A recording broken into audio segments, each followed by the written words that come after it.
ఏదైతే మొన్న గనక ఉక్రెయిను రష్యా లోపలికి కొన్ని డ్రోన్స్‌ని ఒక ట్రక్కుల ద్వారా పంపించి, ఆ తర్వాత వాటిని వాడి అక్కడ ఉన్నటువంటి ఎయిర్ బేసుల్ని ధ్వంసం చేసి, యుద్ధ విమానాలు ధ్వంసం చేసింది చూసాం.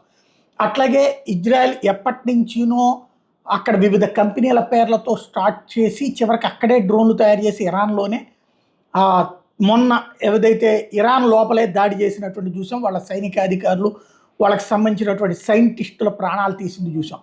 ఇప్పుడు ఇంకా అక్కడ ఉన్నాయి కొన్ని అన్నటువంటిది ఐడెంటిఫై చేసినటువంటి ఇరాన్ వేటాడితే తాజాగా ఇరాన్ ఇంటెలిజెన్స్ వాళ్ళు ఒకటి కనుక్కున్నారు.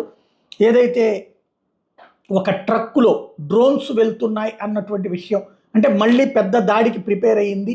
ఎక్కడి నుంచినో మిస్సైల్ కాకుండా ఇరాన్ లోపలే ఉన్నటువంటి డ్రోన్స్ ట్రక్ ద్వారా పెట్టి ఆ తర్వాత వెళ్తుంది. ఎందుకంటే నిన్న కూడా పేల్చినటువంటి పరిస్థితి ఉంది అనేసి ప్రిపేర్ అయినటువంటి వేళ ఇరాన్